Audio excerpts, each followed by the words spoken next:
Señor juez. La sensación de intriga que había en la sala del juicio al terminar el ingeniero. Estas palabras era tan densa que el propio juez se había dejado ganar por ella. Así, el ingeniero pudo explicarse sin límites. He aquí un resumen de cuanto dijo. Resulta que el sargento Felipe tenía un poco de tierra más allá del cementerio. Propiamente, entre este y el pueblo. 2 veces ya había pedido al ingeniero que desviara la carretera a fin de que pasara por esa tierra. Para complacer al sargento era forzoso cruzar el cementerio, pues no podía, sin exponerse a investigaciones y reprimendas de sus superiores, trazar una curva innecesaria y, además, cerrada. Y si la carretera cruzaba el cementerio, era inevitable que la cuneta derecha pasara a todo lo largo de la fosa de don Pablo de la Mota. Habrá que quitar esa cruz y sacar de ahí los huesos, si todavía duran, dijo él. Ingeniero a unos peones. Ahora bien, la mayor parte de los peones era del lugar, de ahí que poco tiempo después el viejo Felicio estaba enterado de todo. Esa misma tarde el ingeniero recibió su visita. Era un anciano casi ciego, bajito, de piel oscura, encanecido, tardo para hablar. Sentado en la silla del acusado, frente al juez, permanecía tranquilo y la gente se movía para verle. Según explicó el ingeniero, al visitarle fue muy respetuoso, pero firme. Estaba temblando, y aunque el ingeniero creyó que eso se debía a sus años, supo después que era a causa de la ira. Explicó que remover los huesos de don Pablo de la Mota lloraría ante la presencia de Dios, que el difunto descansaba ahí con todo derecho, porque él mismo había dedicado esas tierras a cementerio y que mientras él, Felicio, estuviera vivo, no consentiría que lo dejaran sin sepultura. A todas las explicaciones que le dio el ingeniero contestó obstinadamente con las mismas razones que había expuesto en el primer momento. El ingeniero creyó que iba a perder la cabeza. Pero señor, dijo, ¿a mí qué me importa lo que usted siente o deja de sentir? ¿Que no le importa? ¿Usted se atreve a decir que no le importa lo que siente un hombre? ¿Y no le importa tampoco el reposo de un difunto? Preguntó Felicio, con el acento de una persona que está a punto de perder la razón. No, no me importa, gritó el ingeniero, fuera ya de sí. Entonces máteme agora, quiero morirme antes que ver los huesos del difunto don Pablo sin reposo. A todo esto los obreros de la obra habían dejado de trabajar, oían y miraban, y el ingeniero comprendió que no tardarían en sentirse irritados. Casi toda era gente del lugar y quién sabe lo que empezarían a pensar. ¿No habría en ese cementerio familiares de esos hombres enterrados? Llévense a este viejo de aquí, pronto, ordenó a voces, y después se fue a pasos largos, disgustado consigo mismo. Ya en el pueblo cometió un error, se puso a beber y lo hizo con exceso. Estaba borracho cuando el sargento entró en la pulpería, y aunque lo razonable hubiera sido que los tragos le dieran por pelearse con el sargento, pues a él se debían sus trastornos morales, se sometió al ron, que no acata razones, y acabó abrazado al militar. A eso de las 9 de la noche el ingeniero y el sargento reían a carcajadas. Eran los amigos más grandes en todo el país y hablaban horrores del difunto y de Felicio. Desenterramos los huesos y los enterramos otra vez junto con el viejito ese, decía tartamudeando el sargento. De pronto empezó a apostrofar al dependiente, a pesar de que el muchacho no respondía ni una sílaba. Sinvergüenza. Usted se atreve a decir que mi propiedad no vale más que los huesos del difunto, ¿eh? Man que no lo diga lo que está pensando, dígalo pa' y que vea. Como se muere un hombre, pedazo de sinvergüenza, atrévase a decir que esos huesos valen más de 300 pesos. Eso era verdad, pues los restos de don Pablo de la Mota no valían 300 pesos, no valían nada en dinero. Ahora bien, también era verdad, aunque eso no Podía saberlo el dependiente, que si los huesos no hubieran estado allí nadie hubiera dado 20 pesos por la tierra que el sargento le había quitado a doña Masu Pérez. El sargento había obtenido esa propiedad a cambio de dejar tranquilo al hijo de la señora, un muchachón medio loco que tenía deudas con la justicia por cuenta de cierto lío de faldas. Si la carretera lo cruzaba, el terreno subiría de valor. Y como yo necesito ese dinero, que voten al viejo de ahí, explicaba él. Militar entre eructos, mientras abrazaba al ingeniero. Si todavía está ahí, añadió este, pues es probable que ya no haya ni huesos. El terreno es muy húmedo, añadió a manera de explicación. Pero como pudieron ver todos el día siguiente, la osamenta de don Pablo estaba entera. El viejo era tan duro bajo la tierra como había sido sobre ella. Al ver aquel esqueleto en el fondo de la tumba sentí lo degradante que había sido mi conducta. No debí haber accedido a la petición del sargento, aunque eso me hubiera costado el cargo, no debí haber bebido la noche anterior, no debí haber tratado tan groseramente a Felicio, pues el anciano respetaba la memoria del muerto. Como debí yo respetar su descanso eterno. Así habló el ingeniero ante el juez, e inmediatamente empezó a explicar por qué. Felicio, que se hallaba en la obra junto con los peones cuando abrieron la vieja fosa, estaba tan vinculado al recuerdo del difunto. Esa era una historia antigua, pues Felicio había entrado a trabajar con don Pablo cuando apenas tenía 20 años. Don Pablo era ya hombre de más de 40 y reinaba como dueño absoluto en todas aquellas tierras. En esa época había pocos bohíos, ahora hay un pueblo, y para comunicarlo con Jarabacoa y La Vega se hizo la carretera, pero según pudo averiguar el ingeniero, cuando don Pablo lo vio por vez primera, toda la llanura, desde las lomas de Río Grande hasta las del Tireo, un valle triangular entre montañas, era monte salvaje, donde no entraba el sol. Don Pablo llegó acompañado de un peón, contempló el hermoso y agreste panorama y volvió a irse por la ruta del sur, abriendo el mismo lo que años más tarde iba a ser el camino de San Juan. Regresó meses después, con 3 peones y una negra cocinera llamada María. Nadie supo jamás de dónde había salido don Pablo. Se estableció allí y con él tiempo era dueño de potreros, siembras de tabaco y caña, de varios conucos, reses, caballos y mulos. Durante mucho tiempo vivió aislado, sin trato con personas que no fueran sus peones y la cocinera. Al cabo de largos años de vivir entregado al cuidado del desmonte y a levantar sus potreros, bajó un día a Tireo, conoció una muchacha y se la llevó. Antes del año empezó a tener hijos, y todos fueron varones. Para los días de la guerra con los españoles el hombre estaba metido en familia, lo que no le impidió asegurar cierta noche, asombrando a quienes le oían, que tal vez se fuera a soltarles sus tiros a los extranjeros.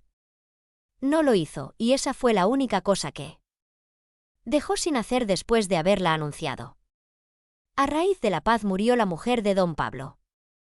Él no la lloró ni lamentó su falta con una sola palabra, pero desde entonces se hizo más esquivo y silencioso. Poco después murió también la negra María. Los hijos y los peones esperaban que alguna otra mujer reemplazaría por lo menos a la cocinera, pero don Pablo ni siquiera mencionó la posibilidad de hacerlo. Los hijos tuvieron que atenderse solos y acostumbrarse a asar ellos mismos los cerdos cimarrones o los becerros que mataban. Don Pablo comía con ellos. Desde lo alto del caballo señalaba el pedazo que debían asarle, sin apearse del caballo se lo llevaba a la boca y con él en la mano se iba tras la peonada a vigilar el trabajo. Criados como salvajes, los hijos de don Pablo se dieron agresivos. Era frecuente que algún vecino del Tireo se acercara al viejo para darle quejas de los hijos. Ezequiel se metió en la propiedad y me mató un puerquito, don Pablo, meta a sus muchachos en cintura, que ayer me tumbaron una paliza. Aunque casi nunca respondía a quienes le iban con esas acusaciones, don Pablo Sentía disgusto por el comportamiento de sus herederos, los llamaba, se quedaba mirándolos y les daba un bofetón o les echaba un ajo. Un día se cansó de oír quejas. Al que le fue a dar una le respondió: los hombres son para entenderse con los hombres. Si el muchacho lo en broma, mátelo y tíreselo a los perros. La gente del Tireo le tenía respeto a don Pablo y murmuraba que un señor que decía esas cosas debía andar mal de la cabeza. La verdad era que aquel personaje resultaba impenetrable. Jinete en un caballo flaco, se pasaba los días de sol a sol atendiendo a la siembra, a la producción del melado, a las reses o al remiendo de palizadas. De tanto andar al sol tenía la piel oscura y su bigote y su pelo blancos resaltaban sobre el color pardo de la cara, aumentando la energía que denunciaban sus facciones. De año en año don Pablo bajaba a San Juan a vender andullos, cueros de reses o melado. Cuando volvía de uno de esos viajes, al cabo de 10 o 12 días de andar por lomas y caminos infernales, llegaba tan silencioso como si no hubiera ido aparte alguna, respondía a los saludos de los peones con un movimiento seco de la mano. Muchas veces seguía en el mismo caballo dirigiendo los trabajos y solo en la noche pisaba la puerta de la casa. Cuando llegó al lugar la noticia de la guerra de los 6 años, empezaron los hijos a cuchichear entre sí y a formar grupos con los peones. Don Pablo notaba la rara actitud de sus hijos y callaba. Un día desaparecieron los 3 mayores con 5 de los trabajadores y 8 animales de silla y dejaron dicho que se iban a la frontera del sur. A partir de entonces se agrió el carácter de don Pablo. Cuando algún caminante contaba en la noche relatos de la guerra o cuando algún peón de los que bajaban al Tireo llegaba con noticias de la frontera, don Pablo se ponía a escuchar, pero haciéndose el que atendía a otra cosa. No nombraba nunca a sus hijos. Otro día desaparecieron 2 más. Se llevaron 4 caballos y 2 peones. El viejo no salió de su casa, pretextando que llovía. Empezaba a notarse en su rostro el paso de los años, y al tiempo que se le descarnaban las mejillas y las sienes, el pelo del bigote se le hacía más blanco, más erizado el de las cejas y más escaso el de la cabeza. El día de la fuga de los muchachos el viejo estuvo, por primera vez en su vida, 1 hora sin moverse de una silla, ese día, también por primera vez en su vida. Posó su mano en la cabeza de uno de los 2 herederos que le quedaban. Fue en la de Remy, el menor, que tendría entonces 15 o 16 años, y el joven Remy pudo ver como una leve sombra de ternura apagó durante un instante el fulgor de los ojos de su padre. Meses más tarde ocurrió una tragedia. Un toro cimarrón le mató al mayor de los 2 hijos que le quedaban. El peón que llevó la noticia llegó ahogándose y lívido. Sí, don Pablo, yo estaba con él y lo vi de.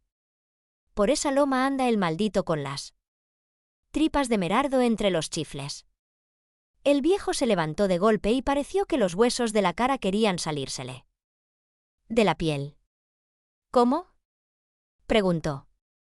Sin esperar respuesta entró en su aposento, se amarró un pesado sable, tomó una antigua tercerola que nunca usaba y ordenó al peón que entramojara los perros.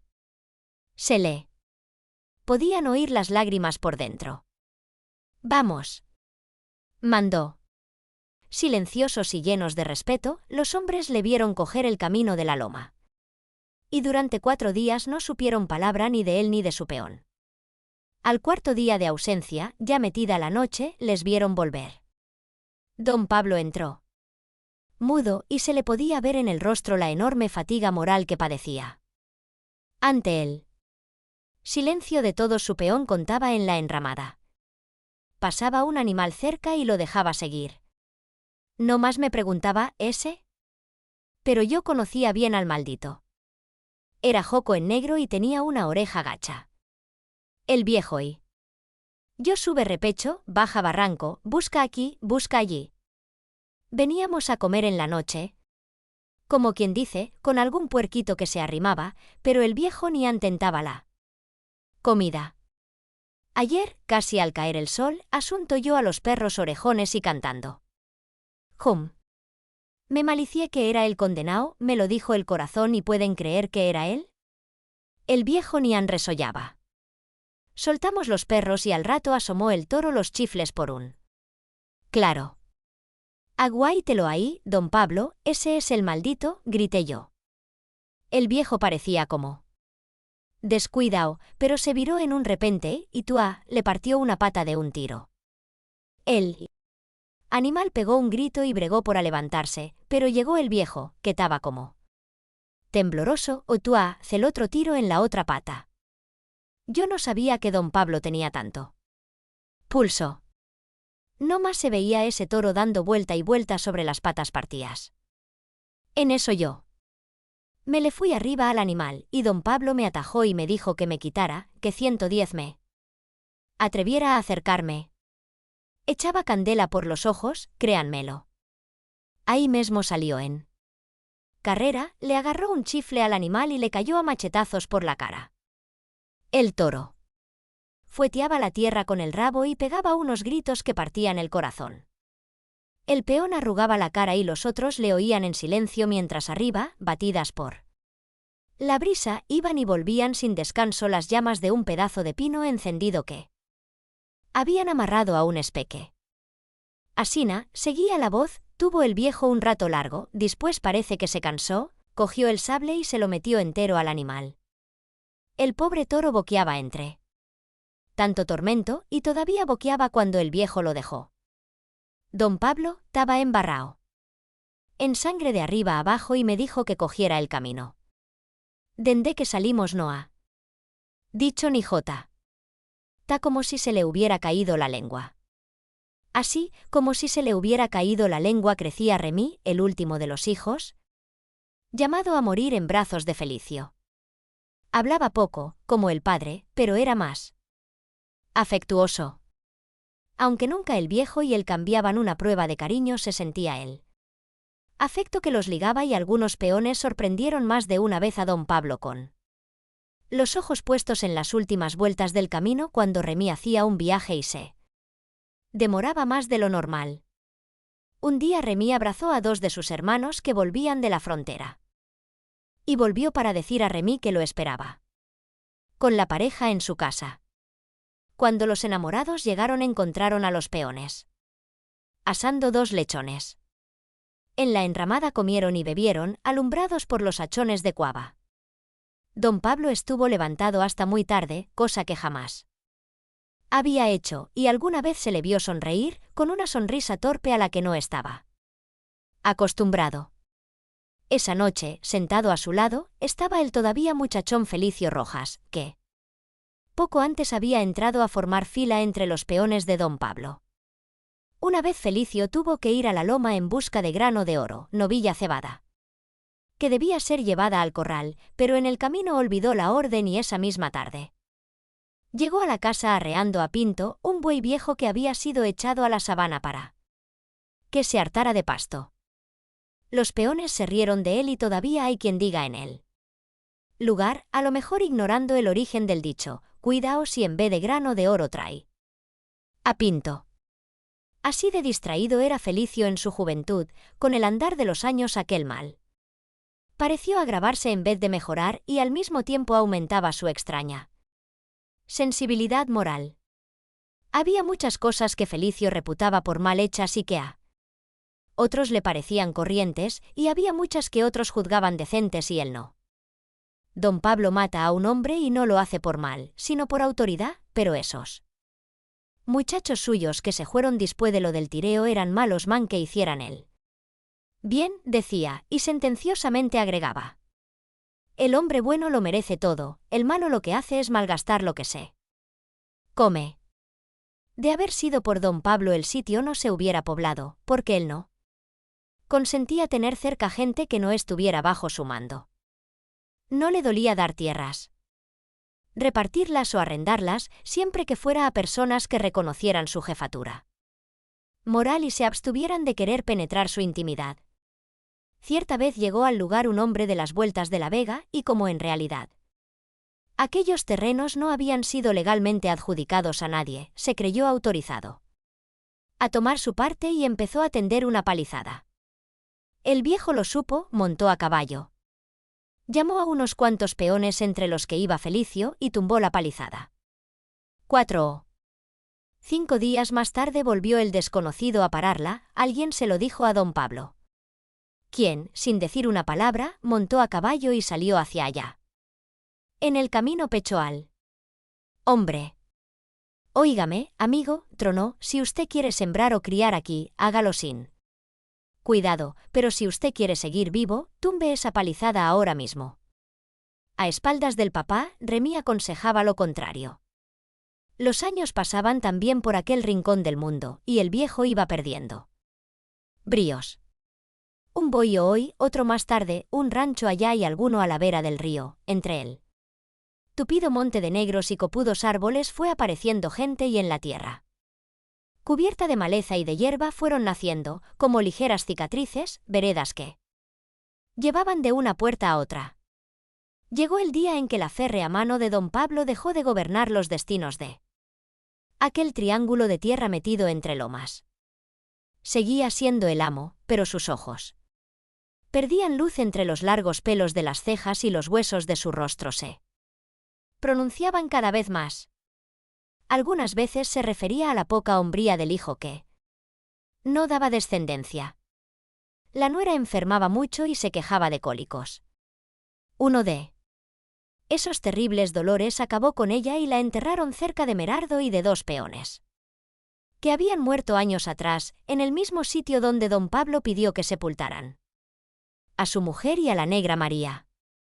Jinete en un hermoso potro negro acompañó el ataúd de su nuera, y desde su montura siguió con fría mirada la operación del enterramiento. Felicio estaba allí y siempre recordó aquel grave y silencioso instante. Oyendo el golpe de los picos que cavaban la zanja de la carretera, oía Felicio el de la tierra cayendo sobre la madera que albergaba el cuerpo de la difunta desde muchísimos años atrás. Como si el tiempo no hubiera pasado, le parecía ver al viejo callado, de mirada fija, inmóvil, y le parecía oír su voz diciendo, al emprender el camino de regreso, que ahí quería tener él su última morada. Sí, esas habían sido sus palabras, y una vez dichas se había vuelto lentamente hacia el valle, en cuyo césped brillaba el sol. Al final, hacia el Tireo, se veían los negros penachos de los pinos y sobre ellos el cielo radiante. Según creyó siempre Felicio, esa fue la única vez en lo que él recordaba que don Pablo se detuvo a contemplar el paisaje. Antes del año Remy tenía otra mujer, con la cual fue padre. ¿Cuándo ocurrió esto? Don Pablo estaba ya más que viejo. Había enflaquecido tanto que solo le quedaba la piel sobre los huesos. Con la flacura parecía haber aumentado su natural solitario y a veces se pasaba días enteros sin abrir la boca. Al nacer el muchacho don Pablo se animó un poco. Acechaba que no hubiera gente en la casa y se acercaba silencioso a la hamaca de cuadro en que dormía él nieto y le hacía caricias en la mejilla con la punta de sus duros y temblorosos dedos. Desde recién nacido exigió que le pusieran Antonio, en recuerdo de su mujer, que se llamó María Antonia. Aquel hombre enigmático debió guardar veneración por la difunta, con quien ni siquiera se había casado, ya que en tan remotos tiempos no había habido en toda la comarca ni cura ni juez civil. No pareció sino que don Pablo solo esperaba la satisfacción de tener un nieto para abandonarse a las manías que le apuntaban. Agravada su naturaleza solitaria con la vejez, se disgustaba profundamente cada vez que alguien iba a verle. Llegó día en que se negó a ponerse su ropa y andaba por las cercanías de la casa vestido con un batón de tela que le daba a media pierna. Cuando llegaban mujeres de visita se echaba maíz en la falda, se levantaba el ruedo de ésta hasta la altura del pecho y salía a echarles el maíz a las gallinas. Era ridículo y triste verle en tal facha, y Felicio sufría como nadie tales espectáculos, pues en tan largo tiempo a su lado había aprendido a quererle como a un padre. Cerca de los 90 debía andar don Pablo cuando se le conoció el primer quebranto. Jamás se había quedado un día en la cama y no podía admitir que tenía que mantenerse acostado. Comprendiendo que no tardaría en morir, los vecinos empezaron a visitar la casa. Don Pablo no tardó en darse cuenta de la realidad y, cuando adivinó que la cercanía de su muerte era causa de esas visitas, pidió la ropa que había dejado de usar en los últimos tiempos y ya anochecido tomó la puerta y se fue, sin hacer caso de la nuera que se esforzaba en convencerle de que no saliera. Cuando pasaron 2 horas salieron en su busca. Una luna radiante metalizaba los matorrales y los árboles. La vecindad se erizaba de miedo, llena de aullidos de perros y mugidos de toros. Fue Felicio quien dio con él cuando se levantaban las primeras luces del día. Yacía en el fondo de un barranco, descalabrado, con los brazos y las piernas tendidos y los ojos abiertos. El antiguo peón se ahogaba cuando le daba la noticia a Remy y lloraba horas más tarde, al abrir la fosa que iban a profanar años después los picadores de obras públicas. Al andar del tiempo, Remy, su mujer y su hijo Antonio iban a morir a causa de la influenza y serían enterrados cerca de don Pablo. Al llegar a este punto el ingeniero pidió tomar agua. Nadie se movía en la sala.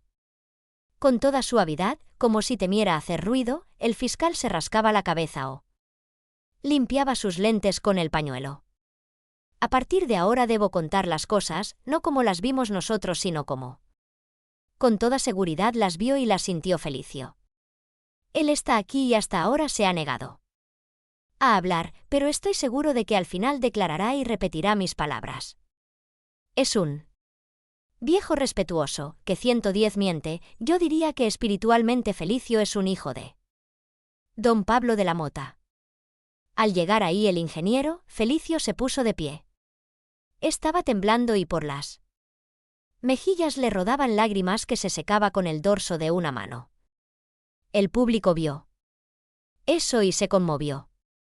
Parece que Felicio quiso hablar, lo cual causó expectación porque era la primera vez que iba a hacerlo. No pudo, sin embargo, y lo que hizo fue mover la cabeza de arriba a abajo, aprobando lo que acababa de oír. Lentamente volvió a sentarse mientras seguía estrujándose los ojos con la mano. El ingeniero había callado. Y el juez y los asistentes miraban hacia Felicio. Yo había visto a Felicio allí, sentado sobre una tumba, oyendo el golpe de los picos y tratando de ver lo que se hacía, explicó el ingeniero. Sí, allí estaba. No quería creer lo que veía y esperaba que a última hora se ordenaría la suspensión del trabajo. Siempre había sido él así, no se avenía a aceptar que la gente procediera mal sino cuando ya era evidente que lo había hecho. En ese momento, por ejemplo, Felicio no pensaba en que estaban abriendo la tumba, sino que pensaba en don Pablo y lo veía ante él tal como había sido antes de volverse maniático. Lo veía con su estampa alta, flaca, su piel quemada, sus bigotes blancos, su mirada fría. Lo veía moverse, observándolo todo y siempre tan callado. De pronto oyó voces. Felicio hizo un esfuerzo, se puso de pie y caminó. Los hombres rodeaban él. Oyó y señalaban algo. Felicio quiso ver. «Sigue picando, tú», gritó alguien. 2 peones se tiraron al hoyo mientras el resto hacía gestos de repulsión y algunos se persignaban. Con sus cansados brazos, Felicio se abrió camino y se acercó al hoyo. Lo que había en el fondo era borroso para sus ojos y cuando empezaba a distinguir oyó una exclamación. «Concho, ¿ta enterito todavía?», dijo una voz. Entonces Felicio volvió el rostro a los que le rodeaban. Sí, debía ser que habían dado con la osamenta de don Pablo. Estaba ahí, en ese lugar, y él lo sabía mejor que nadie, pero se negaba a admitir que no hubieran respetado el descanso del difunto. Miró de nuevo hacia el hoyo. Al principio todo le pareció barro revuelto con madera. Pero después distinguió el esqueleto, del cual, debido a un golpe de pico, se había desprendido un brazo. En ese momento todo se confabuló para que las cosas ocurrieran como sucedieron. Serían las 11 del día, más o menos, y un sol radiante iluminaba el valle. Por el camino de Tireo, que estaba al oriente, se acercaban 2 hombres a caballo y uno de ellos montaba un hermoso animal negro cuya crin se batía al paso de la bestia. El grupo que rodeaba el hoyo atrajo a esos hombres y el del caballo negro se tiró de él para ver qué estaba pasando. Al mismo tiempo, a cosa de 100 varas y procedentes del pueblo, se acercaban a pie el sargento Felipe y el ingeniero. Así estaban distribuidos los personajes en el momento en que los picadores dieron con la osamenta de don Pablo de la Mota.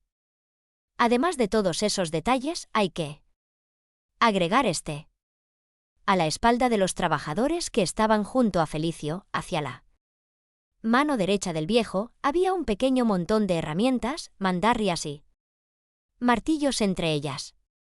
Ahí está el difunto. Usted que lo conoció, diga si es él. Felicio se volvió hacia el que hablaba y después hacia el hoyo. Allá abajo estaba el esqueleto, grande, sucio, con el brazo izquierdo separado.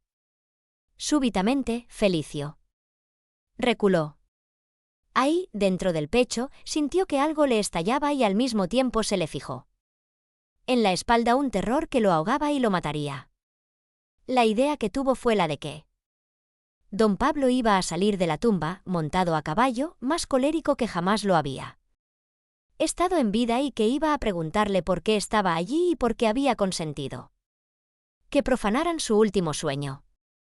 Aquello fue tan vivamente sentido que Felicio gimió y se llevó las manos a los ojos. Asustados, los que le rodeaban quisieron sujetarle. Entonces Felicio miró en torno suyo y vio a 6 pasos del hoyo el caballo negro del recién llegado. Al dar con el animal palideció y gritó, con una voz llena de miedo, su caballo, el caballo de don Pablo.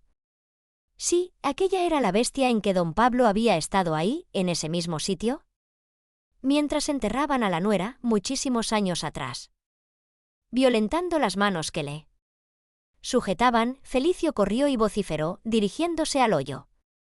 Ahí está su caballo, don Pablo. Y entonces él vio a don Pablo, que apoyaba una mano en el fondo del hoyo, la derecha, porque no tenía mano izquierda, lo vio levantarse y sujetarse a la pared del hoyo. «Dame la mano», ordenó el muerto con la misma voz autoritaria de otros tiempos. Todo sucedió tan deprisa que Felicio no comprendía por qué los demás no hacían algo para evitar lo que estaba sucediendo. Él no podía hacer nada, él estaba paralizado por el miedo, con los ojos vidriados, sudando frío en la frente. «Acompáñame y toma esto, hay que matar, Felicio, monta conmigo», dijo la voz, fría y precisa. ¿Qué le había dado aquel difunto que de pronto volvía a la vida? Ah, sí, el hueso de su brazo izquierdo. Felicio lo tomó y notó que estaba húmedo, sin duda por haber estado tanto tiempo bajo tierra. Felicio temblaba y quería llorar. Don Pablo de la Mota se veía más viejo que cuando vivía y estaba amarillo y sucio de barro. Su aspecto era el de un hombre salido de las profundidades de una cueva. Firmemente, con su brazo a faltar, caminó y montó el caballo negro. Al poner el pie en el estribo se volvió y miró a Felicio con ojos glaciales. «Tú aquí atrás», dijo, y nada más. Felicio corrió y montó en las ancas. Don Pablo llevaba las riendas. Felicio se dio cuenta de que el animal galopaba y oyó gritos, volvió la cara y vio que entre los hombres que rodeaban el hoyo se producía un tumulto. De súbito él se sintió lleno de ternura por don Pablo y pegó su pecho en la espalda del difunto.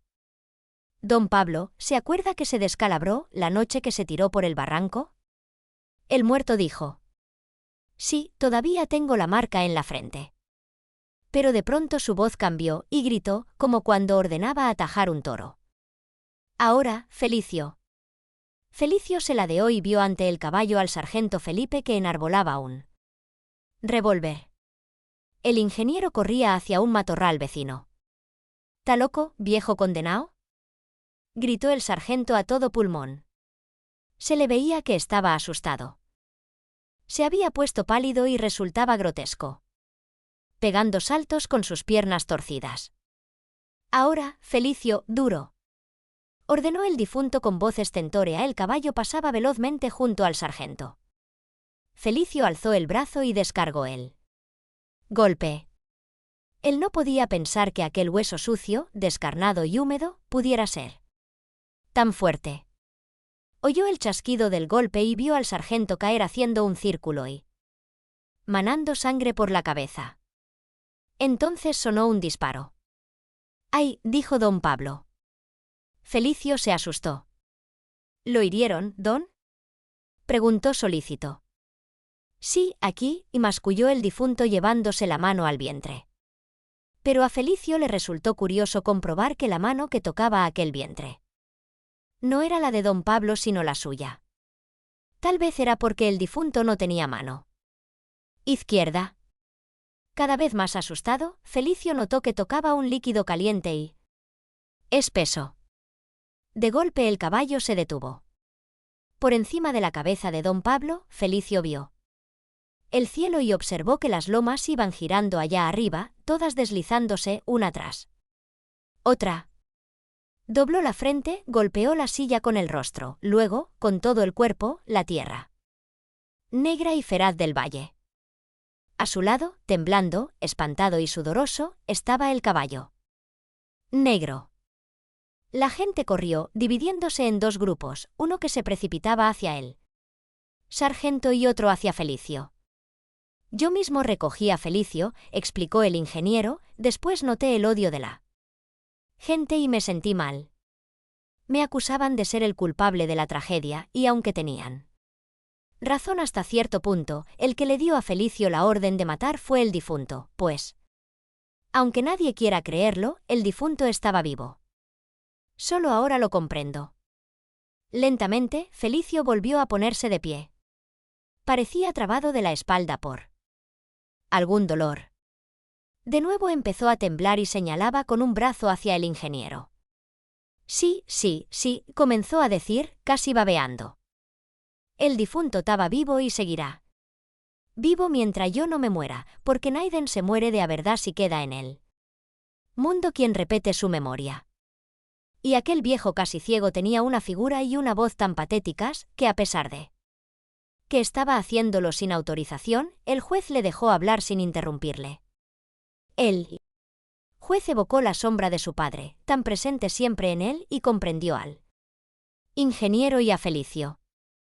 De todo esto surgía, sin embargo, una dificultad: él no podía condenar a un difunto, aunque estuviera vivo. Y como no quería cavilar mucho, porque se sentía cansado, se puso de pie, sonó la campanilla y dijo: El juicio queda declarado suspenso para proceder a las deliberaciones. Con sus cansados ojos, Felicio vio la sombra de la toga levantarse y alejarse. ¿Qué hará aquí el cura?, pensó. Y siguió sentado, mientras el público abandonaba la sala con las caras vueltas para verle. Pero al fin decidió hacer algo más práctico: le tomó la cola, se la dobló por la mitad y apretó con todas sus fuerzas. Maravilla sintió de pronto un dolor tan agudo que perdió la vista y creyó que iba a morir. Mecánicamente se paró. De poder hacerlo hubiera gritado como los seres humanos. Aquel dolor insoportable le había dejado sin fuerzas. Eusebio volvió a tomarle la cola, y temeroso de que repitiera su crueldad, Maravilla echó a andar. No tenía ya voluntad. Solo el miedo lo empujaba y se movía como un madero arrastrado por la corriente de un río.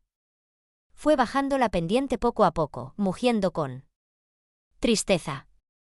El ruido de la brisa entre los pinos, el del agua que rodaba y el que subía del fondo le atontaban más. Pensaba en el potrero y recordaba los días en que fue castrado. Llegó, al fin, metida ya la noche y levantando un vuelo de ladridos. Eusebio le hizo entrar en un corralejo y vio perros acercársele con los dientes desnudos, se echó en un aserrín caluroso y al mismo tiempo húmedo, y su cansancio era tal que durmió hasta la madrugada. Por la mañana hubo sol y la bestia pudo darse cuenta, observando lo que le rodeaba, de que estaba en un aserradero. Había por todas partes troncos de pinos. Algunos hombres sacaban parejas de bueyes enyugados y se iban con ellos. Del lado opuesto a aquel por donde había llegado Maravilla corría un río. Justamente encima del río, acaso a 500 metros de distancia, la loma estaba calva, sin un árbol, y mostraba su entraña rojiza. Maravilla vio que algunas parejas de bueyes llegaban al calvero y que 2 hombres golpeaban los troncos que arrastraban los bueyes. Los troncos se desprendían, resbalaban por una zanja profunda que caía a tajo sobre el río, y formando un estrépito infernal rodaban haciendo saltar piedras y barro, y pegaban en el agua, de la cual se elevaban columnas de espuma.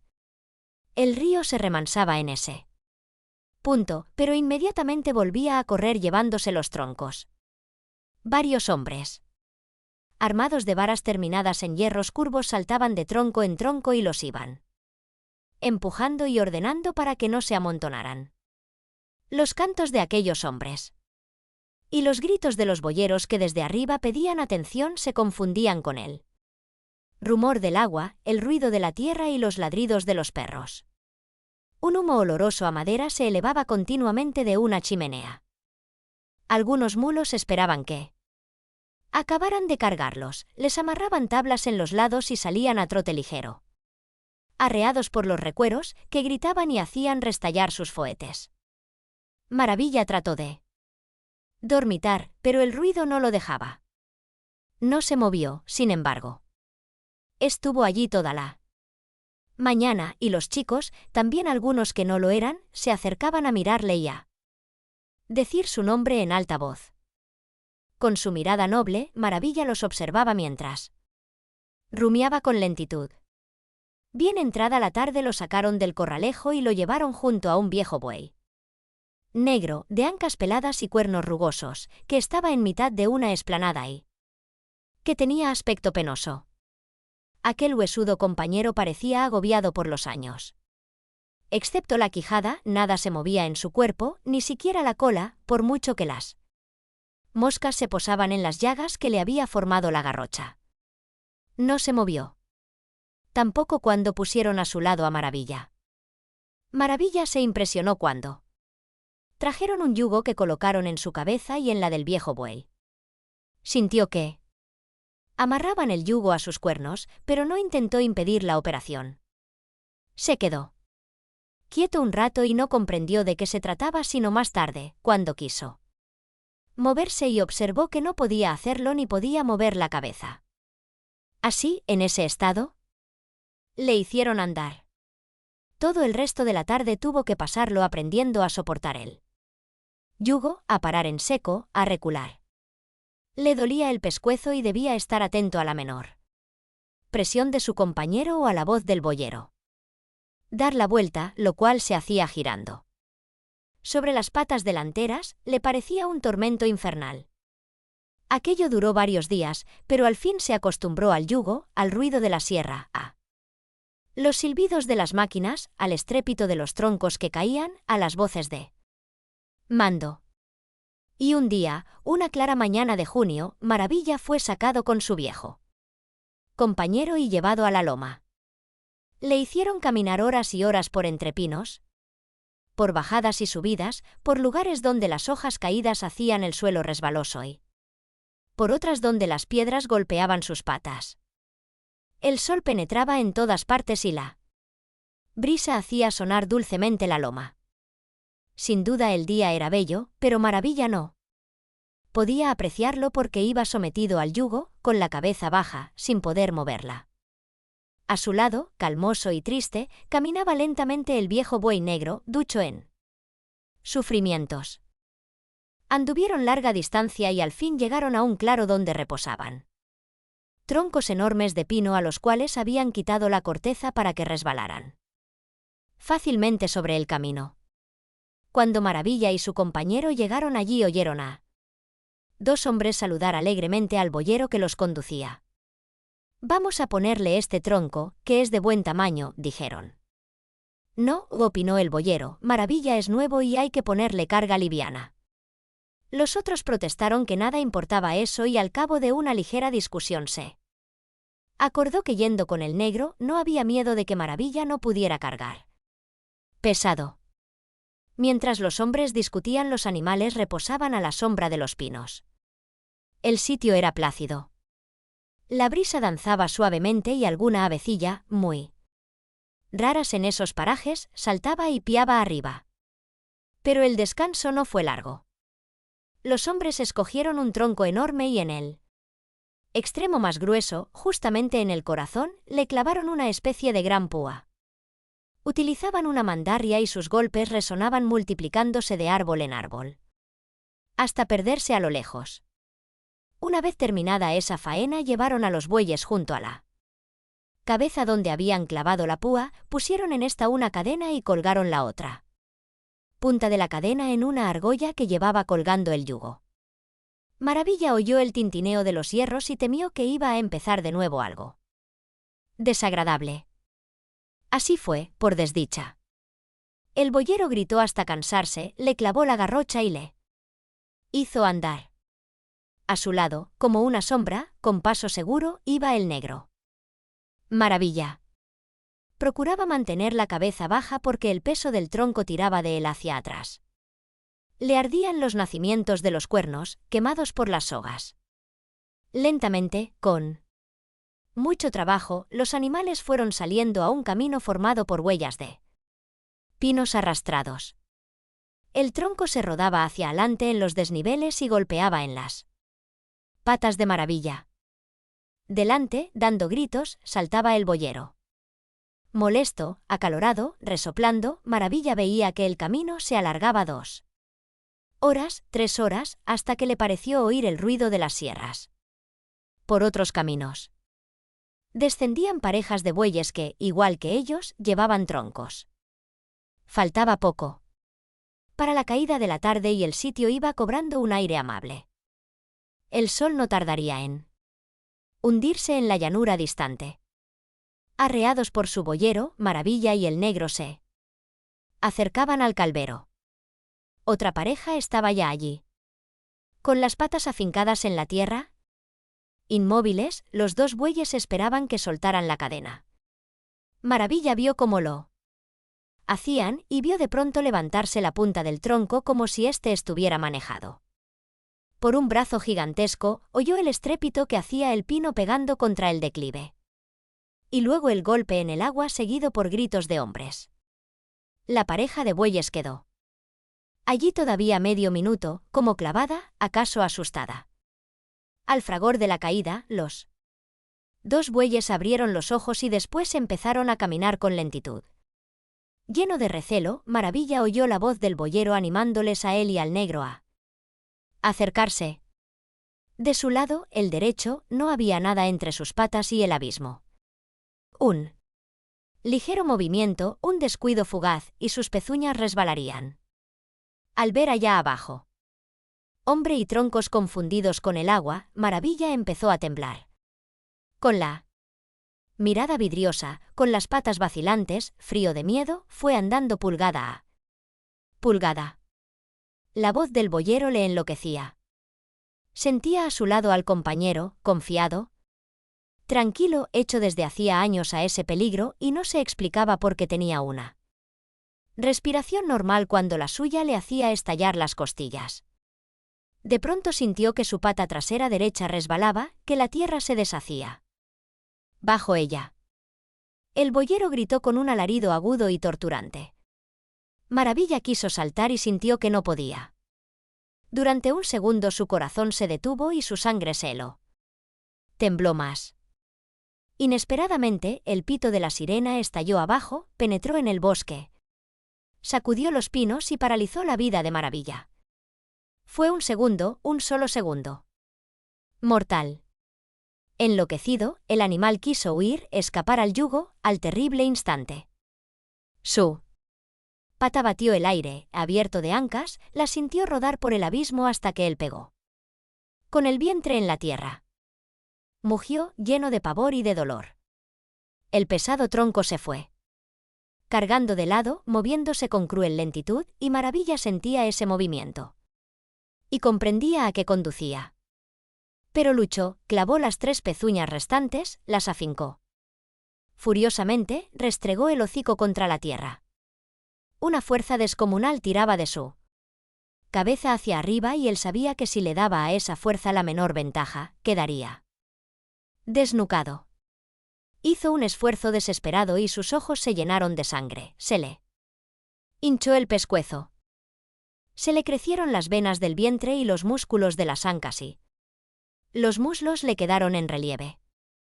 A su lado, silencioso y obstinado, el negro se mantenía firme, con una de las patas traseras apoyada en una raíz, tirando también su cabeza hacia abajo.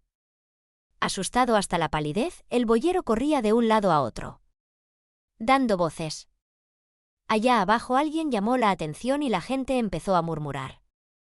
Corrían de todos lados y se agrupaban a ver la escena.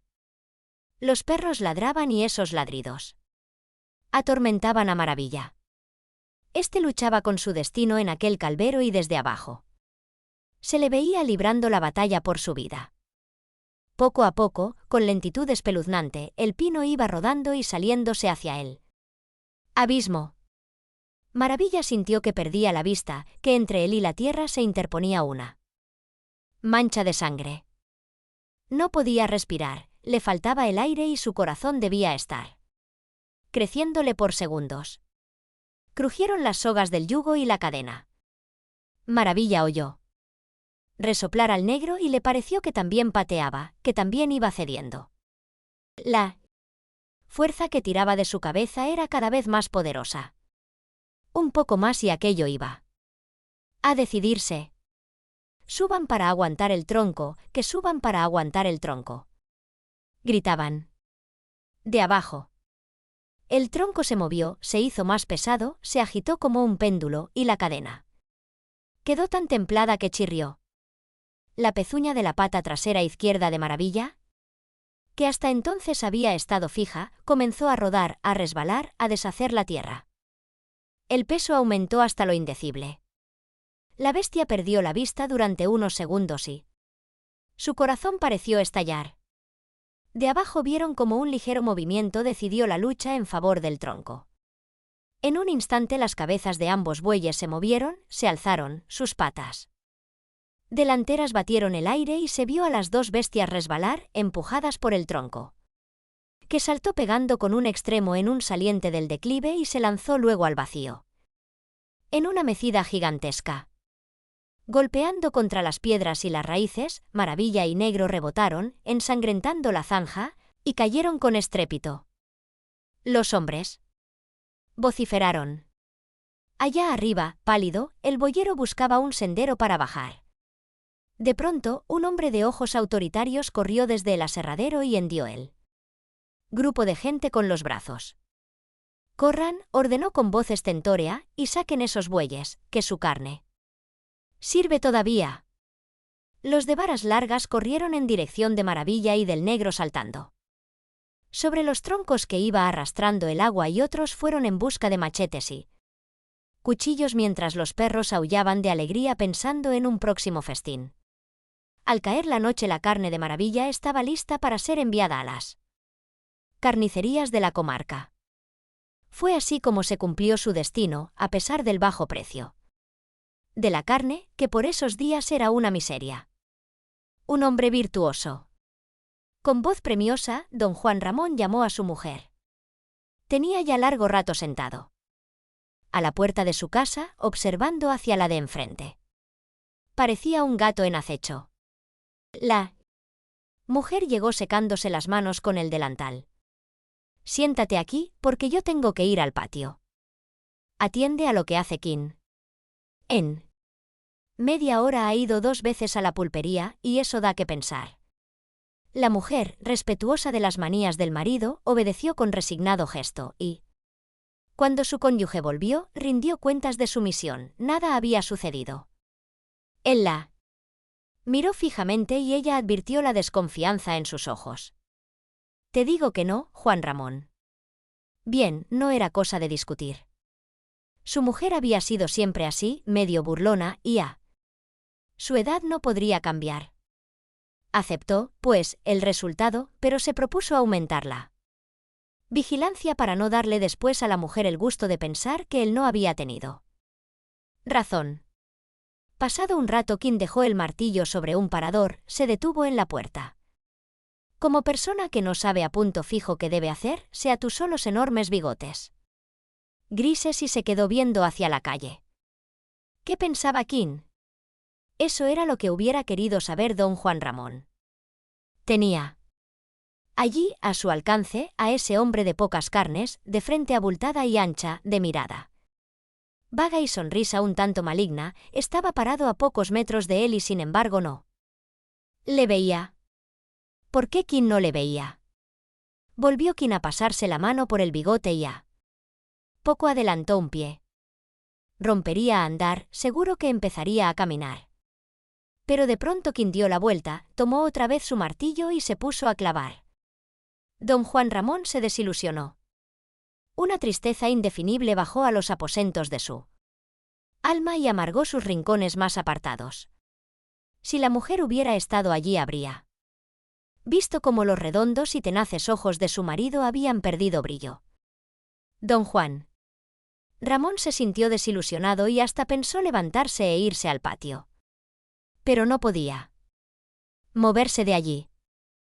Don Juan Ramón observaba esa inquietud de Kim y disfrutaba él inefable contento de andar tras una buena pista.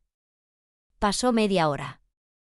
Kim estaba sintiendo la necesidad de un poco de ron, perdía el sosiego, buscaba baúles que arreglar y entre todos los que había allí no encontraba por cuál empezar. Subió el sol y solo cuando de enfrente llamó la voz de doña Ana diciendo que era hora de comer, decidió don Juan Ramón dejar a su víctima. Kim respiró como quien sale de un peligro y se fue derecho a la pulpería. Kim creía que a un hombre como don Juan Ramón se le engaña fácilmente. Si al entrar en la pulpería hubiera vuelto la cara, habría visto que la puerta de don Juan Ramón no estaba cerrada. Allí detrás, acechando, ardían los ojos del vecino y cuando Kim salió a comer, don Juan Ramón se fue a ver al pulpero, a quien con fingida inocencia le sacó el secreto de los viajes de Kim. Pasada la hora de la siesta, Kim iba a salir en busca de su primer vasito de la tarde cuando oyó que le llamaban. Su vecino cruzó la calle, esa vez con pasos enérgicos, y cuando estuvo a su lado le preguntó de buenas a primeras, con voz tan grave que impresionó a Kim de mala manera. «Dígame, ¿va usted a beber otra vez?» El baulero no supo qué contestar. Era tímido y no se atrevía a negar ni se atrevía a decir la verdad. Se quedó perplejo, con los ojos turbios. Don Juan Ramón le tomó por un brazo y le empujó hacia adentro. De súbito lo dejó libre, se echó hacia atrás y empezó a hablar. Lo que le salía de la boca era un chorro de palabras. Kim estaba al helado. Peroraba el otro sobre los efectos del alcohol en la naturaleza humana, y el baulero se llenaba de susto. Los espíritus alcohólicos alojados en el estómago ascienden a través de las paredes estomacales, se introducen en las venas, se confunden con la sangre. Destruyen las válvulas del corazón y un día, quizá hoy mismo, acaso esta noche, mientras usted duerme, se queda bonitamente muerto, sin saber por qué. Y en cuanto al cerebro, Kim abría la boca y se quedaba inmóvil y frío. ¿Y era eso así, señor? ¿Estaba él realmente en peligro de morir en ese mismo instante? El miedo empezaba a adueñarse de todo su ser y sentía la columna vertebral blanda, los pulmones agarrotados y la garganta seca. Abría los ojos cada vez más. Don Juan Ramón seguía hablando. Hablaba de Dios, de la virtud, de la moral, de fisiología, de economía. Era un torrente de palabras que ahogaba a King. Mientras su víctima se acongojaba y se hundía por segundos en un mar de tribulaciones, don Juan Ramón paladeaba el delicado placer de sentir que estaba salvando a una criatura caída en los horrendos antros del vicio. Veía a King asustado. Y a medida que aumentaba el miedo del vecino crecía la sensación de seguridad y de alegría que iba ganando el alma suya, su atormentada alma de hombre virtuoso. Don Juan Ramón ignoraba de dónde le salían tantos conceptos. Él mismo se asombraba de lo mucho que sabía y entusiasmado por su irresistible elocuencia. Hablaba y hablaba sin descanso, con los ojos metidos en los despavoridos ojos de King. Al fin, no pudo resistir más de pie y se dejó caer sobre un baúl, y desde allí alzaba la cabeza hacia su vecino con atribulado gesto de súplica. Pero aquello no ablandaba a don Juan Ramón, que volvió a martillarlo de las paredes estomacales, las venas y el corazón. King apenas podía pensar ya. Sin duda esa misma noche le tocaría morir. Sus gruesos bigotes temblaban y sentía frío en los huesos. Nunca hubiera podido decir King cuánto tiempo duró aquello. A él le pareció una eternidad. Su miedo llegó a nublarle la vista, a hacerle perder la noción de todo. Sobre él, incansable, don Juan Ramón suplicaba. Dígame que no va a beber más, por la salvación de su alma, por el bien del género humano, dígame que no va a beber más. King no sabía qué responder y tan pronto aseguraba que sí como que no. Pensaba en la noche, la horrible noche solitaria y oscura, y el muerto sobre su catre, ¿muerto? ¿Muerto? Ah, Dios, ¿por qué bebía? ¿Por qué había cogido ese maldito vicio? Y tal vez no sería en la noche, sino en la tarde, quizás sería una hora después, mientras martillaba sobre un baúl.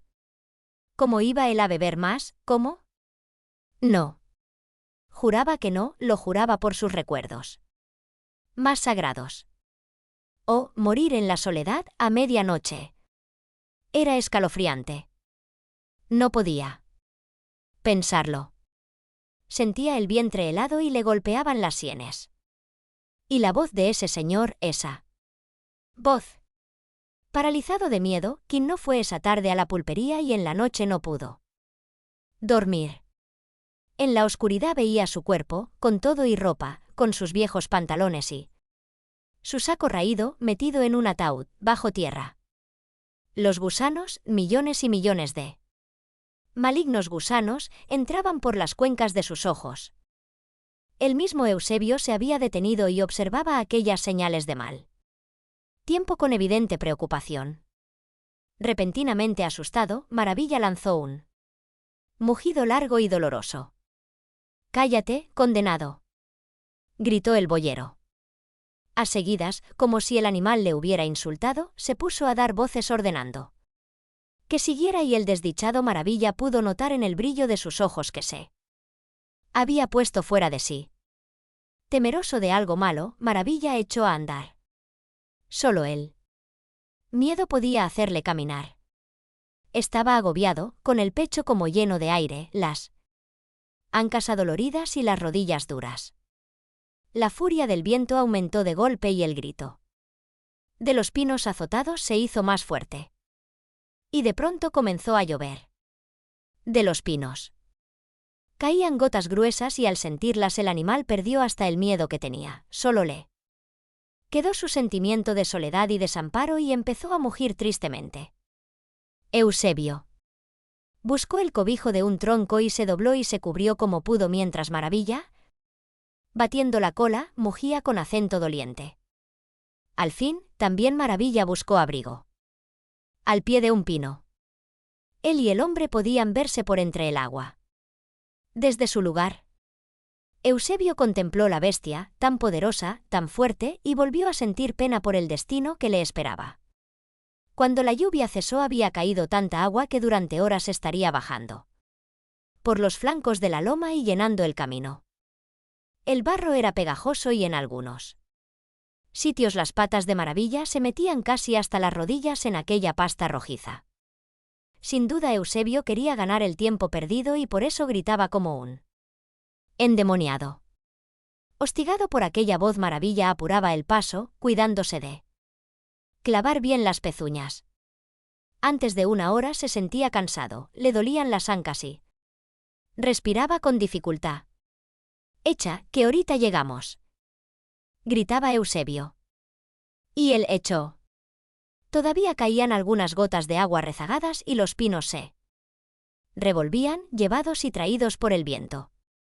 De pronto Maravilla percibió un rumor sordo, como de río despeñándose. «Para», ordenó el hombre. Al tiempo de decirlo se le puso delante y le pegó la garrocha en la frente. Con las patas y el vientre llenos de barro, molido, cansado, el animal se detuvo y miró en redondo. Eusebio señaló un camino que descendía a la derecha de Maravilla, y éste vio que abajo, casi como si estuvieran a sus patas, había algunos bohíos y un rancho largo, cubierto de zinc, del cual salía humo. «¡Echa!», tornó a gritar el boyero. Empezaba a oscurecer. Con sus lentos ojos, Maravilla vio la bajada del camino, por el cual rodaba agua, y sintió miedo. El descenso era difícil, mucho más que la peor de las subidas, porque como él tenía las patas delanteras más cortas que las de atrás, sentía que todo el peso del cuerpo se le iba a la cruz y tiraba de él hacia adelante, como queriendo desriscarle de cabeza. Lleno de hoyos, de piedras, de lodo y de raíces, aquel sendero le parecía a Maravilla la peor prueba de su vida. Por momentos volvía los ojos al boyero pidiéndole que lo dejara allí, que no lo mortificara más con sus gritos. Quería descansar, echarse a rumiar, dormir un poco. Oscurecía rápidamente. Maravilla adelantaba con suma cautela, afirmando cada pezuña en terreno sólido, correteando arriba sin tirarse a las profundas zanjas del camino. Sujetándose a los troncos y gritando sin cesar, Eusebio blandía su garrocha sobre los ojos del animal. Enloquecido por el tormento, Maravilla se puso a mugir y su mugido era casi un grito de angustia. No podía más. Veía los bohíos y distinguía ya algunos hombres que saltaban sobre los pinos cortados, los veía y pensaba que jamás podría él llegar allá abajo. Desde el fondo del hoyo subieron ladridos de perros y voces agudas. «¡Echa!», gritaba Eusebio sin cesar. Pero Maravilla resolvió no echar más. Volvió los ojos a Eusebio, le miró largamente, y decidido a soportar lo que le llegara dobló las patas delanteras y se recostó en el lodo, pareció recobrar de golpe su acostumbrada placidez y se puso a ver, por entre los pinos, las lomas más cercanas. El boyero lanzó un grito agudo. «¡Condenao!», rugió. «¡Arriba, maldecío!». La bestia hizo como si no lo oyera, lo cual llenó al hombre de cólera. Blandiendo la garrocha le asestó varios golpes en el espinazo y después empezó a clavarle la punta en las ancas. El animal sentía aquel clavo como un punto de fuego, pero prefería ese tormento al de seguir andando. Eusebio perdió completamente la cabeza. Los ojos le enrojecieron como brasas, saltó al camino y comenzó a golpear a Maravilla en las costillas, dándole con el mango de la garrocha, después le pegó con pies y manos. Los gritos del boyero eran insufribles. Estaba como loco y llegó a pensar en saltarle un ojo a aquella bestia inconmovible. Maravilla. La baja de la carne, por los días aquellos en que un toro de 25 arrobas valía 25 pesos, salvó a Maravilla del puñal del matarife, pero no pudo torcer su destino. El dueño llegó, le dio la vuelta estudiándolo detenidamente, le golpeó las ancas y dijo, mientras chupaba su cigarro, que era un crimen vender tan hermoso animal a ese precio. Después se fue, cambiando opiniones con el viejo Uribe. Y Maravilla empezó a mordisquear la grama con su calma habitual. Cuando el viejo Uribe volvió, se plantó frente a la bestia y sin quitarle el ojo de encima se pasó largo rato con los brazos clavados en la cintura, la boca cerrada y la cara ensombrecida. Allí estuvo Uribe con sus piernas torcidas y sus hombros estrechos hasta que llegó el boyero Eusebio, a quien dijo, con cierta pesadumbre, que había que abrirle la nariz a Maravilla y que el dueño había dispuesto mandarlo a la loma. ¿Pa'l arrastre?, preguntó Eusebio. «Unjú», respondió Uribe. Algo murmuró el boyero. Uribe se fue sin ponerle mayor caso. Ya había él pensado eso mismo y estaba de acuerdo con lo que dijera Eusebio sobre la belleza del animal y la pena de enviarlo al trabajo. Al cabo, ¿no era igual matarlo? Eusebio salió a la amanecida de un lunes arreando a Maravilla. Eusebio temía que la gordura le hiciera daño y lo ahogara en la subida de la loma. Con su piel rojiza y su hermoso cuello, Maravilla se veía fuerte y poderoso. Su conductor y él iban flanqueando el primer repecho de la cordillera por el lado de San José, abajo, hacia el sur, flotaban manchas de humo mecidas por el viento y entre las arboledas se extendía rápidamente un tono oscuro. Eusebio se detuvo un instante para contemplar la llanura y pensó que había escogido mal día. De las 12 pa, bajo llueve, se dijo. El boyero Eusebio era muy viejo en esas andanzas para no saber con exactitud qué decían las señales del tiempo. Con toda seguridad llovería. El aserradero estaba bien distante y si le cogía el agua con Maravilla cansado iba a tener que encomendarse a todos los santos para llegar antes de la noche. Dispuso, pues, apurar al animal. Al principio Maravilla rompía en trote cuando oía la voz potente de Eusebio ordenándole más prisa, pero al cabo empezó a sentir cansancio y un golpe fuerte en el pecho, algo así como si el corazón le hubiera estado creciendo. El calor era agobiante y el poco sol que llegaba quemaba como una llama. Fatigado y respirando sonoramente, Maravilla logró ganar el firme de la loma. En aquellos sitios solo había pinos. Las negras raíces se extendían cruzando el camino y los enormes troncos, cubiertos de cáscara rugosa, se sucedían en desorden. Al pie de uno de ellos, babeando y cansado, se detuvo Maravilla. Las manchas oscuras iban ganando las primeras estribaciones de la loma. A lo lejos se podía columbrar algún techo pardo y entre la confusión de las arboledas se distinguían los tonos claros de los potreros. Expandiendo las costillas a resoplidos, Maravilla quiso descansar mientras contemplaba el paisaje con ojos inexpresivos. Pero Eusebio veía acercarse la lluvia y opinó que debían seguir. Gritó 2 o 3 veces, y aunque Maravilla quiso complacerlo, no pudo. Estaba ahogándose, sentía él. Corazón pesado como una piedra y apenas podía batir la cola. Eusebio perdió la paciencia y con una larga vara que no había utilizado en toda la mañana aguijoneó al animal pinchándole las ancas. Maravilla saltó como si lo hubieran picado con una punta de fuego. El boyero volvió a clavarlo. Fuera de sí por el dolor, Maravilla echó a correr y su enorme cuerpo se balanceaba mientras sus pisadas resonaban sordamente. Profiriendo gritos, Eusebio le siguió. La sospecha de que el hombre pudiera alcanzarlo y volver a causarle dolor enfriaba en sus venas la sangre del animal.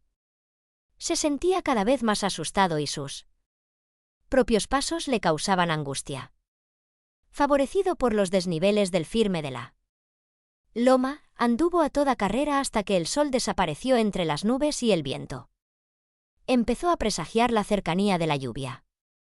El boyero había dejado de gritar. Arremolinándose en las copas de los pinos, la brisa arrancaba hojuelas. El lugar iba tornándose oscuro y desagradable. Maravilla sintió de golpe la soledad. Ese sentimiento no era nuevo, él había sido siempre muy sensible a la tristeza de la lluvia. Pero entonces, en aquel sitio apartado, sin compañeros y con el recuerdo de los pinchazos, la tristeza le pareció mayor. Se detuvo y volvió los ojos en redondo. buscando la presencia de algún toro o de alguna vaca. El viento tomaba fuerzas por momentos. Los pinos jóvenes se doblaban y gemían como seres vivos, el batir de las hojuelas llenaba el paraje de un rumor entristecedor.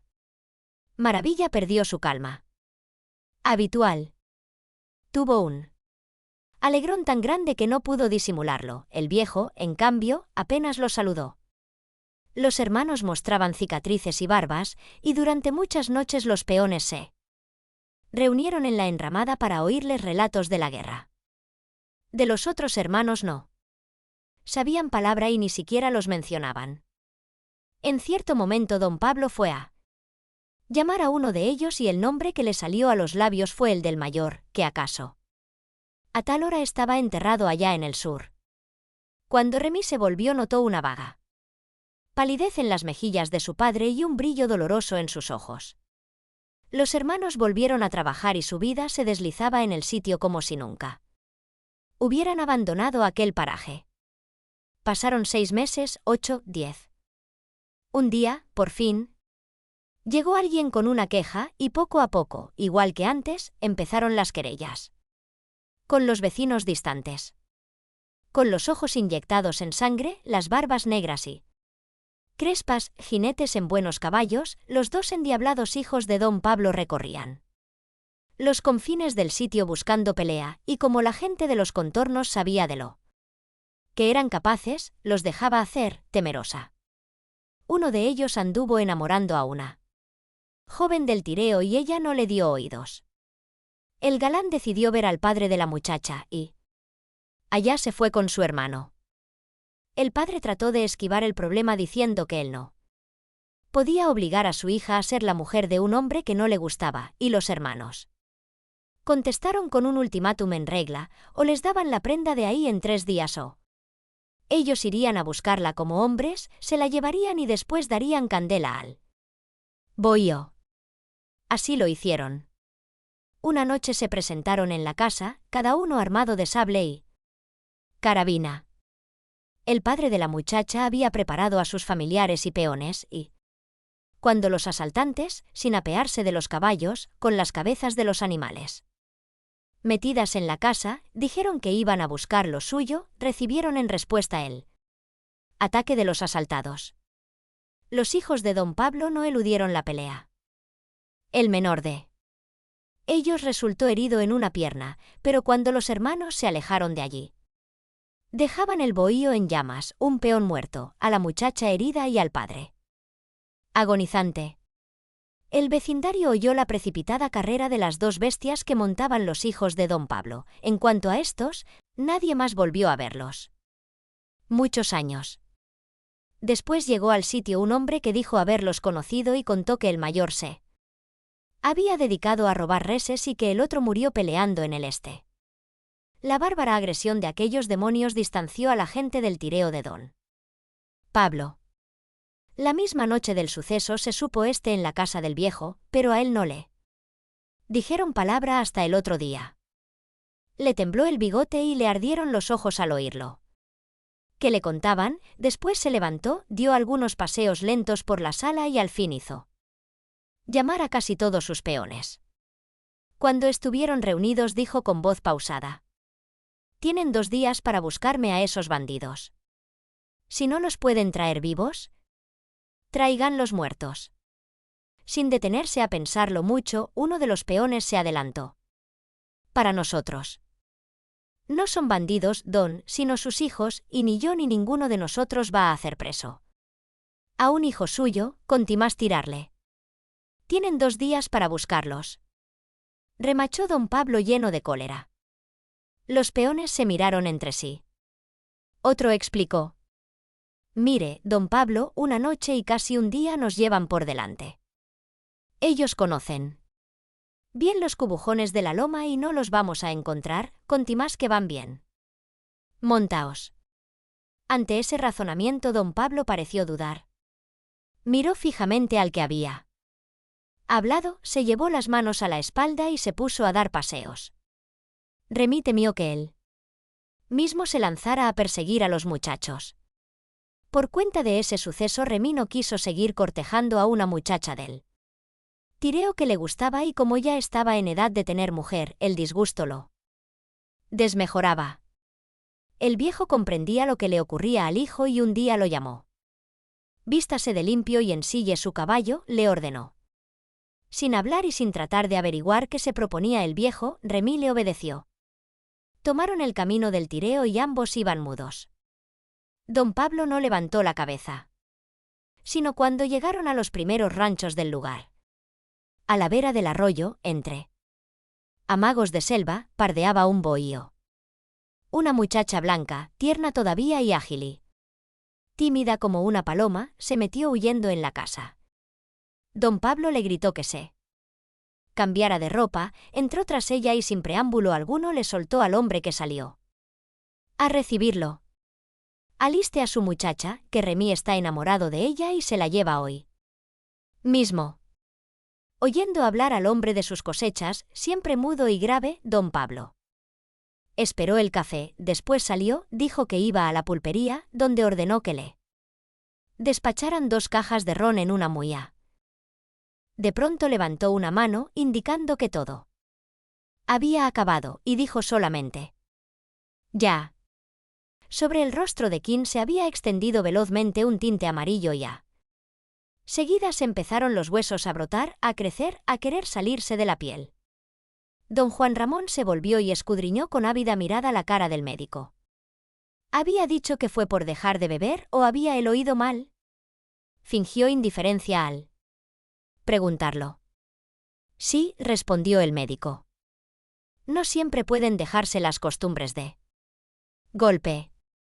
Don Juan Ramón se quedó mudo de asombro. ¿Era posible que un médico afirmara tal cosa? ¿Por qué? ¿Por qué? Súbitamente don Juan Ramón creyó ver algo raro en los ojos del joven galeno y, de pronto, relampagueante, iluminando los rincones más oscuros de su alma, sintió la sospecha. Se puso de pie, casi de un salto, y se acercó al médico. Otra vez volvió a agitarse todo su ser, a sentir la vida entera alojada en la nariz. El instinto le decía que había dado con una buena pista y temblaba de emoción. Porque sin duda alguna el médico había hablado así para calmar su propia conciencia. También él debía ser, como Quinn, un desgraciado vicioso. El difunto estaba vivo. La atmósfera del juicio se cargó más cuando Jesús Oquendo, peón de obras públicas y testigo presencial, dijo con toda seriedad: «Lo que pasa es que el difunto estaba vivo». «¿Cómo?», preguntó el juez, intrigado y al parecer de mal humor. «Sí, yo lo vi y él fue el matador». Entonces en la concurrencia empezó alguien a reírse. El propio fiscal soltó una carcajada, y cuando el juez alargó el brazo para coger la campanilla, en medio de las risas que se extendían por toda la sala resonó una voz enérgica, de tono angustiado, asegurando a gritos: «Sí, estaba vivo, yo puedo asegurar que estaba vivo». La sala, público, funcionarios, jueces, se llenó de estupor. El juez se quitó los lentes y miró con detenimiento y disgusto al que había gritado, igual que los del juez. Todos los ojos se clavaron en él. Él era un hombre joven, bien parecido, arrogante y, sin embargo, de aspecto triste, se hallaba en medio del público y todo el mundo sabía que había sido el ingeniero jefe de las obras. El asombro era completo, pues ¿cómo podía nadie explicarse que un ingeniero asegurara tal cosa? Además, desde que empezó la instrucción del sumario, el ingeniero había negado conocer las causas de los hechos, a pesar de que fue él quien recogió el cuerpo herido de Felicio. A eso se refería el juez cuando preguntó despaciosamente: «¿Y cómo se explica que ahora, y recalcó esta palabra, sepa usted tanto?» «Porque solo ahora he comprendido la causa oculta de cuanto ocurrió», respondió sin titubear el ingeniero. El juez se volvió al secretario, los dos cambiaron palabras en voz baja y luego consultaron al fiscal. El abogado acusador se había quedado mudo e inmóvil. Al cabo De largo rato de confusión, de movimientos y cuchicheos, el juez hizo sonar la campanilla y pidió al ingeniero que dijera cuanto supiera. La expectación en el público era tal que nadie se quedaba tranquilo en su asiento. El ingeniero empezó con este extraño exordio. El honorable señor juez tiene que ser benévolo y permitir todas mis disquisiciones, por alejadas que parezcan del asunto, pues cuanto voy a decir aquí es importante para conocer la verdad. Al principio creía que el culpable era yo por haber cedido a las peticiones del sargento. Yo pude haber trazado la carretera por otro sitio. El terreno es llano, de igual grado de humedad en todo el valle hasta llegar al poblado. Y las dificultades de desagüe son las mismas en el centro que en cualquiera de sus orillas. Además, la gente del lugar, que no está enterada ni de estos particulares ni de la petición que me hizo el sargento, ha estado considerándome responsable de la tragedia e incluso un degenerado incapaz de respetar el reposo de un muerto. Esta circunstancia dificultó mucho mi situación y me impidió conocer el origen de los hechos, pues lo que yo me preguntaba hasta atormentarme era por qué el viejo Felicio reaccionó de tal manera si el difunto don Pablo no era de su sangre. Pero cuando habló el testigo Jesús Oquendo comprendí toda la verdad, es que don Pablo no había muerto. ¿No puede el testigo ceñirse a la exposición de los hechos que presenció?, interrumpió el juez. Sí y no, pues los hechos que presencié carecen de valor si se desconocen otros. Y debo hablar de esos otros. Esta historia, señor juez, tiene dos inicios, uno reciente y otro lejano. El reciente empezó cuando el sargento Felipe fue a verme para pedirme que desviara la carretera haciéndola cruzar por el cementerio, el lejano, cuando llegó al lugar por vez primera don Pablo de la Mota. Si no puedo referirme a ambos, es mejor que no hable. Trepaban por sus bigotes. Destruían en un segundo sus flacas mejillas. Su corazón recibía de golpe una carga de alcohol y dejaba de funcionar. Los espíritus alcohólicos, como eran esos espíritus, señor, subían en rauda ascensión a su cerebro y allí se metían por cuevas y hendeduras hasta envenenarlo todo y revolver la masa encefálica tal como él revolvía la cola. Quien sentía sueño, un sueño pesado, que le salía de los huesos, y hubiera querido poder abandonarse a ese sueño. Empezaba a dormirse y de pronto abría los ojos, despavorido. No, no. ¿Cómo dormir mientras la muerte acechaba? Se le helaría la sangre sin él darse cuenta, se quedaría ahí sin vida. Era insufrible, él no podía sufrir más. Los ruidos de la noche crecían desmesuradamente. Las cucarachas se movían dentro de los baúles y parecían un ejército de gusanos que llegaba lentamente en busca de su víctima. El tiempo se retardaba hasta lo imposible. Allí estaba el pulpero, sirviendo un vasito. Quien iba a cogerlo, a echárselo en la boca, pero surgían los terribles espíritus, aquellos infernales espíritus, y quien caía desmayado. La noche era interminable, no tenía fin, jamás acabaría. Ahí, en su catre, Quin se ahogaba. De golpe despertó lleno de terror. Se había dormido y ya las luces del día clareaban el aposento. ¿Estaba realmente vivo? ¿Y si era su alma la que había despertado mientras su cuerpo yacía sin vida? La angustia de la duda roía el corazón del baulero. Se movió un poco, se llevó las manos al bigote y lo encontró en su lugar, lacio y abundante. Luego, estaba vivo, porque un alma no tiene bigote, aunque él había oído decir que el ánima de ciertos difuntos no quiere admitir, al principio, que no pertenece ya al mundo de los hombres y siente como si en realidad no lo hubiera dejado. ¡Qué tormento tan difícil de explicar! ¿Pero estaba él vestido? Pues sí, estaba vestido. Por lo visto no se quitó la ropa para acostarse. ¿Y vivía? Eran verdaderos ¿esos ruidos que llegaban de la calle? Todavía incrédulo, Qin anduvo por su habitación, llenándose de susto cuando alguna sombra entraba por las rendijas agrandándose en el aposento. Al abrir la puerta vio a don Juan Ramón sentado enfrente, con los ojos fijos en el taller. Qin se puso a trabajar. Estaba pálido, nervioso, y no acertaba a meter un clavo derecho. A cada momento se sorprendía disponiéndose a tomar el camino de la pulpería, pero se detenía a pensar un instante en la fuerza de los hábitos y en las paredes estomacales y los espíritus alcohólicos.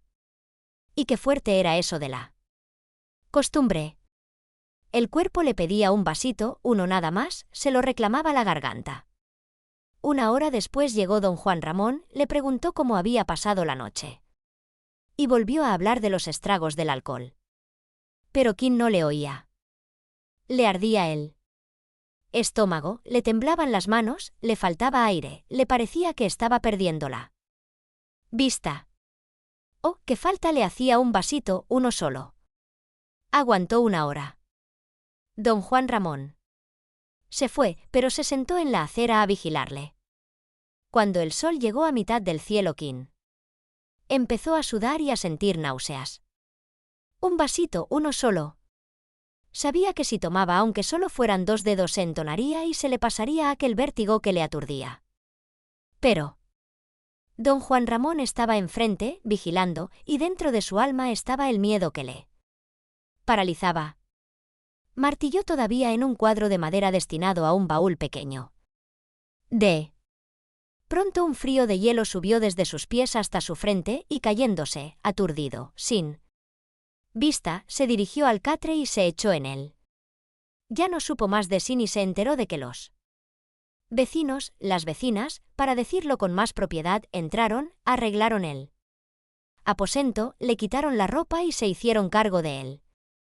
Cuando volvió en sí, 2 días más tarde, entrada la noche, vio resplandores de luces a sus lados y oyó algo así como una confusa voz lejana que hablaba de la gracia divina. Después alguien le tomó la muñeca y le abrió la boca. Enseguida todo volvió a ser vago, distante. Por la mañana, al otro día, o era el mismo día, con otra luz, creyó oír decir, con bastante claridad: fue por dejar de beber. Sobrevino una depresión. La voz pasó a ser murmullo y ese mismo murmullo se alejaba más, cada vez más. Y más y más. En el fondo de su pecho comenzó a formarse una sensación agradable. De tranquilidad, de honda paz. De pronto sintió que no podía respirar. Una señora dijo que sonreía, y así debía ser, solo que bajo sus enormes bigotes nadie podía ver si movía o no los labios. Lo que sucedía era que Qin buscaba gotas de ron en los pelos. Las buscaba como en un sueño. Fue su último deseo. Don Juan Ramón estaba sentado a la cabecera del moribundo. Muy serio, vigilaba atentamente la faz de su vecino. Esperaba que algo sucedería, y además gozaba un poco del sol que entraba por la puerta y calentaba sus viejos pies friolentos. Pasaron los minutos, uno tras otro, sin descanso y sin prisa, pasó un cuarto de hora. Don Juan Ramón temía que le entrara sueño y buscaba en la calle algo en que poner su atención, un papel que volara llevado por la brisa o una mariposa que pasara con su alocado trajinar. Y de pronto advirtió que Qin había salido y con su lento anclar iba camino de la pulpería. Don Juan Ramón se sintió traicionado. Aquella endiablada piedra brillante que le llamó la atención había sido la causa de su descuido. Qin iba subiendo ya la acera de la pulpería. Don Juan Ramón se puso a dar un paseo frente a su casa. Con las manos a la espalda y los ojos clavados en la pulpería, trataba de ver qué hacía Qin en ella y no podía. Sus viejos ojos no alcanzaban ya tan lejos. ¿Y qué haría Qin en la pulpería, que buscaba con tantos viajes a la pulpería? Qin salió y volvía con la cara más animada. Don Juan Ramón oyó su voz ronca y gastada saludándole, y hasta le pareció que había levantado una mano en gesto afectuoso. Pero don Juan Ramón no se dejaba engañar por saludos. Se sentía disgustado. Esa maldita piedra. Su mujer también era culpable, porque si en vez de estar por allá adentro berreando con la cocinera se hubiera quedado en la puerta, habría visto algo. Es que no se puede hallar gente que ligue realmente con uno. Mordiéndose los labios, don Juan Ramón entró y cruzó hasta el patio. No quería seguir vigilando, sabía que era inútil. Hasta el patio llegaban los rítmicos golpes del martillo de Quinn. Don Juan Ramón esperaría un rato, media hora más. Pero no pudo esperar tanto. Pues los golpes habían cesado y él se dirigió a su observatorio, aunque ya sin el interés de antes. Se sentó un poco a disgusto y desde su silla podía verla sombra de Quinn removiendo baúles y tomando medidas. Quinn trabajaba con animación porque se sentía estimulado. Cada vez que perdía el ánimo, lo cual le sucedía varias veces en la jornada, iba a la pulpería, y el pulpero, que conocía su timidez, le servía un vasito de ron antes de que llegara. Quinn se escondía tras una estiba de sal, levantaba el codo, alzaba la cabeza, abría su enorme boca y se echaba en ella el ron. Se humedecía siempre los bigotes, cosa que le agradaba porque después iba remojando los labios con las gotas que pendían de los gruesos pelos, y la ilusión de que estaba bebiendo le duraba un rato largo. Pero sí. Había gente quien se hacía el desentendido, hablaba con el pulpero de alguna cosa, en ocasiones hasta compraba algo que no necesitaba y no se atrevía a echar los ojos sobre el vasito. Cuando notaba que los presentes no pensaban irse se marchaba, haciendo al pulpero una seña con la cual indicaba que volvería pronto. Ese miedo de que la gente supiera que él bebía evitaba que Quinn se emborrachara. Nadie le vio borracho nunca y don Juan Ramón no había sospechado de él hasta el día anterior, cuando notó que había hecho 5 viajes a la pulpería en pocas horas. Don Juan Ramón había hablado varias veces con Quinn y si era verdad que lo había hallado un poco raro, a veces muy tímido y a veces más alegre de lo justo, no sospechó de él. Allá en el taller de Quinn se alzó una voz tarareando una vieja canción. Don Juan Ramón oyó y le pareció estar soñando. ¿Cantando Quinn? ¿Quinn cantando? No, no era posible. Ana, Ana. ¿Oyes a alguien cantar? ¿Te parece que alguien canta? La mujer se acercó y dijo que sí, que a su juicio Quinn cantaba, estaba segura de que esa era su voz. Don Juan Ramón no quería creerlo, se levantó, decidido a averiguarlo todo, y con las manos en la espalda cruzó la calle. Quinn tarareaba acompañándose del martillo. Don Juan Ramón estuvo un rato en la puerta, observándole, hasta que Quinn se volvió y le miró. Algo raro halló don Juan Ramón en los ojos del baulero. Quinn se cortó, dejó de cantar y se puso a buscar clavos en una cajita. Avisado ya, don Juan Ramón se hizo el distraído. Para él lo más importante en ese momento era oler.